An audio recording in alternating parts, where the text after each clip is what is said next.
Hello नमस्कार सत श्री अकाल अस्सलाम वालेकुम। कैसे हैं जनाब? तो साहब, जो रिजर्वेशन हटाओ आंदोलन था, कल उसमें एक नया मोड़ आया, नया पेच आया। और नया मोड़ और नया पेच ये आया कि परसों रात को जब वहां पर थोड़ी धक्का मुक्की पुलिस से हुई, करीबन 10-12 हजार आदमी वहां रात तक रुका रहा था।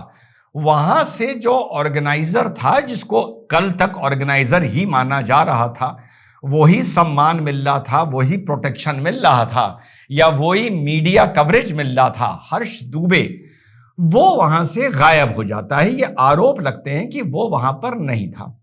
बाद में उसका वीडियो सामने आता है कि साहब मुझे यहां से पुलिस ले गई थी, और यहां पर ब्रजेश पाठक जी भी खबर आती है कि दिल्ली पहुंचे। उसके बाद यकायक लखनऊ में एक प्रेस कॉन्फ्रेंस अनाउंस होती है, जिसमें ब्रजेश पाठक उप मुख्यमंत्री उत्तर प्रदेश सरकार हर्ष दूबे को लेकर एक प्रेस कॉन्फ्रेंस में नजर आते हैं।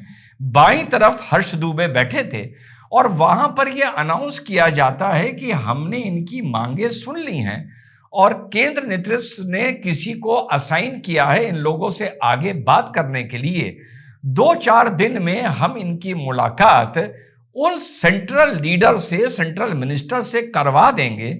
उसके बाद ये जाने इनका काम जाने। कम से कम जो भाषा मैंने समझी डिप्टी मुख्यमंत्री ब्रजेश पाठक जी की, वो मुझे ये लगा कि वो सिर्फ एक आपको मिलवाने का काम करेंगे, क्योंकि उन्होंने ये नहीं कहा कि हम इनकी मांग पर विचार कर रहे हैं।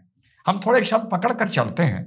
उन्होंने कहा कि हम इनकी मांग को आगे पहुंचा दिए हैं, अब इनकी मुलाकात भी हम 2-4 दिन में करवा देंगे।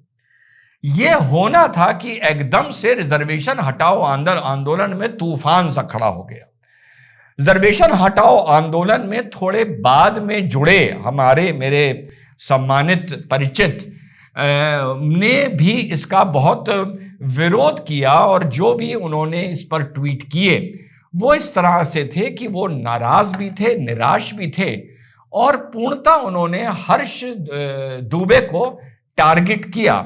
और ये तक लिखा कि भाई हर्ष दूबे के पिताजी को विधायकी का जो टिकट का वादा हुआ है, या इस टाइप से ये उन्होंने गुस्से में लिखा, तर्क के आधार पे लिखा, व्यंग में लिखा, अब ये मुझे नहीं पता। तो उन्होंने ये सब चीजें लिखकर डालनी शुरू हुई, और बहुत से ऐसे पोस्टर बन के सामने आने शुरू हुए जहां पर यह माना गया कि हर्ष दूबे ने पूरी इस मुहिम को शुरू हर्ष दूबे ने ही किया था।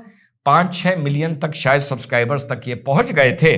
तो ये चीज सामने आई कि साहब उन्होंने धोखा दे दिया है, और अब हम अलग से इस आंदोलन को आगे लेकर चलेंगे। हमारे जो परिचित हैं, यूट्यूबर हैं, अच्छे वक्ता हैं, उन्होंने भी ये चीज बोली कि अब पहले से ज्यादा भीड़ अब होगी जब अगला आंदोलन होगा, और किसी एक व्यक्ति के जाने से या गोदी में बैठने से या किसी से बिक जाने से, कोई भी आप शब्दावली इस्तेमाल कर लीजिए, इस तरह के आंदोलन साथियों नहीं रुकते हैं। अब इसका जवाब देते हुए हर्ष दूबे ने एक बड़े क्रोध में, चिढ़ के, एक बहुत गुस्से में एक अपना और चलती कार से एक वीडियो अपलोड किया। तुम सब मानसिक गुलाम थे और गुलाम ही रहोगे, क्योंकि तुम्हें राजनीतिक गुलामी पसंद है, तुम्हें क्रिएटरों की गुलामी पसंद है। तुम्हें नहीं समझ आता है कि सिर्फ राजनीति हो रही है, चाहे झारखंड के बच्चे हो चाहे दिल्ली के बच्चे हो, लेकिन तुम्हें नहीं समझ आएगा। तुम्हें यह भी समझ नहीं आएगा कि कौन सच में काम करना चाहता है। मैं जहां जाता हूं सब ज्ञान देते हैं कि ग्रुप बना लो, पार्टी बना लो, कोई संगठन बना लो अपने नाम से, ताकि भविष्य में भी काम आए, ताकि तुम्हारा क्रिएटर परमानेंट तुम बने रह सको। ये सब काम अगर मैं करूं तो तुम सब साथ रहोगे, तुम सब साथ रहोगे, क्योंकि षड्यंत्री काम तुम्हें सिर्फ पसंद आते हैं। मैं व्लॉगिंग करूं, मैं दिखाऊं कि मैं 3:30 बजे घूम रहा हूं, मैं व्लॉगिंग करूं कि मैं इस न्यूज चैनल में जा रहा हूं, मैं तुम्हें व्लॉगिंग करके दिखाता रहूं कि मैं यहाँ कर रहा हूं काम, वहां काम कर रहा हूं, तुम सब साथ आओगे। लेकिन तुम पागलों के पूछे उसके पीछे घूमोगे, जो सिर्फ एक कमरे में बैठ के दिन रात इस पे सिर्फ वीडियो बनाएगा, आपको बहकाएगा कि हाँ भैया हम तुम्हारे साथ है। घर से कभी नहीं निकलेगा, घर से कभी नहीं निकलेगा। तुम मानसिक गुलाम थे और रहोगे, क्योंकि तुम्हारी गुलामी ही तुम्हें पसंद है। तुम कभी उसका साथ नहीं दोगे जो तुम्हारे साथ लड़ेगा, तुम कभी उसका साथ नहीं दोगे जो तुम्हारे साथ खड़ा रहेगा, तुम कभी उसका साथ नहीं दोगे जो रियल में लड़ रहा होगा। वो तुम्हें दिखाए कि संगठन बना रहे हैं हम, वो तुम्हें दिखाए कि हम पार्टी बना रहे हैं, हम प्रवक्ता लॉन्च कर रहे हैं, हम यहाँ अपना चैनल लॉन्च कर रहे हैं। तुम सब जा जाकर दौड़ दौड़ के आके सब्सक्राइब करोगे, तुम दौड़ दौड़ के आके फॉलो करोगे, तुम दौड़ दौड़ के आके हमारा परमानेंट फ्यूचर सेट करोगे। लेकिन हम चाह रहे हैं कि ये आंदोलन सफल हो जाए। जहां जा रहे हैं सब ज्ञान की आंदोलन सफल हो ना हो, चेहरे चमक जाए, चेहरे चमक जाए। हम चाह रहे हैं कि आंदोलन सफल हो जाए, इसलिए कोई क्रिएटर नहीं, कोई स्पॉन्सरशिप नहीं, कुछ नहीं, तमाशे नहीं। लोग मुझे कहे कि तुम एक एक चैनल में जाके अगर एक एक बाइट का 30,000 चार्ज करोगे तुम्हें दिया जाएगा। मैं दिन का 3-3 लाख रुपए कमा सकता था, मैं 3-3 लाख रुपए कमा सकता हूं मीडिया से, लेकिन 1 रुपए नहीं लिया। क्यों? क्योंकि मैं चाहता हूं ये आंदोलन सफल हो जाए। जहां पर संभवतः वो उन्हीं को टारगेट कर रहा है जिस परिचित मित्र की मैं आपसे बात कर रहा हूं, उनकी प्रिवेसी को रखते हुए, और मैंने उनसे अनुमति नहीं ली है, तो मैं किसी का भी नाम नहीं लेना चाहता। आप सब समझदार हैं। तो चलिए साहब, इस पूरी बात में हो सकता है हर्ष दुबे की कोई और स्ट्रेटजी हो, या कोई और उसके सोचने का तरीका हो, या कोई उसकी मजबूरी हो, लेकिन एक बात उसने इसमें साफ साफ झूठ बोली है कि मीडिया वाले 30-30 हजार में मेरी बाइट लेने को तैयार थे। हर्ष दुबे बहुत छोटा सा बच्चा है और उसके वो हमसे ज्यादा मीडिया को नहीं जानता होगा, क्योंकि हम प्लेटफॉर्म भी जानते हैं, अपना हमारा प्लेटफॉर्म भी है, मीडिया को भी हम बहुत अच्छी तरीके से जानते हैं। तो बेटा ऐसे नहीं होता है, ये तुम साफ साफ झूठ बोल रहे हो। होता यह है कि तुम मीडिया के पीछे भागते हो। ऐसी सिचुएशन में सच बोलना चाहिए, और उसके बाद ये अगर मीडिया आपको कवर दे देता है तभी आपको पहचान मिलती है। ये तक नौबत आ सकती है कि आप मीडिया से कहो कि भैया 5,000 मुझसे ले लो और मेरी बाइट अपनी यहां दिखा दो। इतनी पूरी बात में मैं कोई और कमेंट नहीं कर रहा हूं, उसकी नाराजगी का भी सम्मान कर रहा हूं, जिस तरह मैं अपने मित्र की नाराजगी का सम्मान कर रहा हूं। जो कह रहे हैं कि हर्ष दुबे बिक गया है, मैं उनका भी सम्मान कर रहा हूं। जो इस वाले वीडियो में जो मैंने आपको दिखाया हर्ष दुबे के साथ खड़े हैं, मैं उनका भी सम्मान कर रहा हूं। मुझसे बहुत से लोगों ने कहा था कि आप क्यों नहीं पहुंचे, क्यों नहीं पहुंचे, क्यों नहीं पहुंचे। मेरे भाई, इसी वजह से मैं नहीं पहुंचा था कि दूसरे के घोड़े पर मैं कभी सवारी नहीं करता हूं, नेवर। जहां मेरा कन्विक्शन और मेरी अकल और मेरा कंट्रोल नहीं चल रहा है, उस घोड़े की मैं सवारी कभी नहीं करूंगा।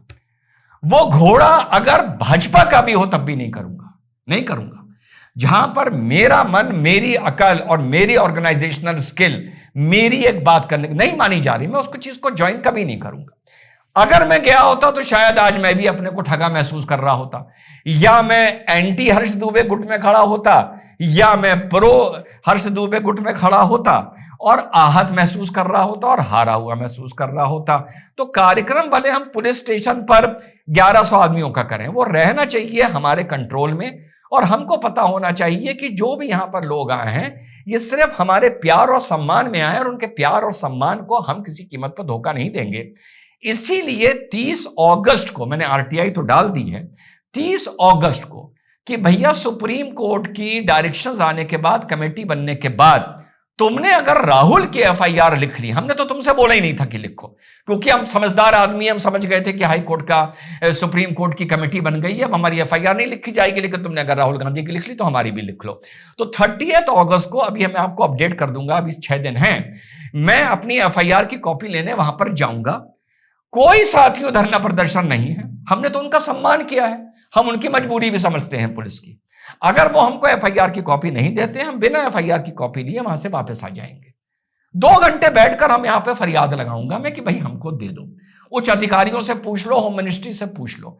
तुम नहीं देते तो मैं बाहर निकल के ये कह दूंगा कि भैया जब पुलिस भी मजबूर है, सरकार भी मजबूर है, विपक्ष मेरे साथ है नहीं, आप 500, 700, 1000 लोग मेरे कहने पर आए हो, मैं आप लोगों से माफी करता हूं। ऑर्गेनाइजर्स के खिलाफ मैं एफआईआर नहीं करवा पाया, तो फिलहाल उस लड़ाई को मैं यहां पर खत्म करता हूं। यह मैं 30 को अनाउंस कर दूंगा, या तो जीत के करूंगा या हार के करूंगा। यह मैं बात कर रहा हूं सड़क की। न्यायालय में हमारी लड़ाई चलती रहेगी साथियों, वो अलग बात है।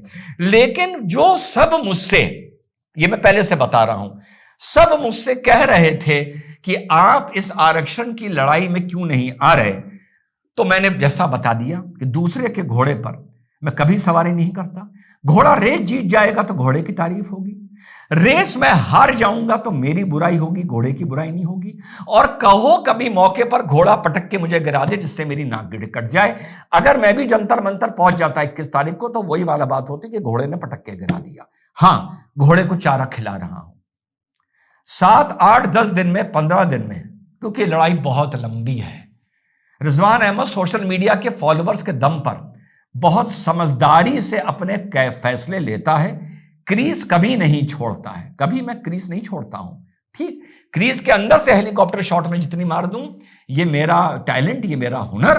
तो आरक्षण की इस लड़ाई में नए अंदाज के साथ, नई पहल के साथ, मैंने पहले भी एक बार वीडियो में बात बोली थी, ये नहीं है कि अगर अभी आरक्षण हटाओ आंदोलन में कुछ कंफ्यूजन हो गया तो ये बात बोल दी। याद है मैंने यहां से दिल्ली से लौट के बात बोली थी, मैं दिल्ली में एक प्रेस कॉन्फ्रेंस करूंगा, एक कमेटी बनाऊंगा और एक नए अंदाज के साथ, नई पहल के साथ, उस सोच के साथ जो धरातल पर इंप्लीमेंट कराई जा सकती है, उस सोच के साथ जो धरातल पर, जिसमें एक समन्वय बिठाया जा सकता है, जिसमें जातियों के बीच में, सवर्ण और दलित के बीच में कोई खटास ना पैदा हो, जिसमें एक इस देश का बड़ा समाज एक साथ चले, जिस मंच पर अगर सवर्ण हो तो दलित भी हो, और एक चीज को खटाक से काटने की बात ना हो,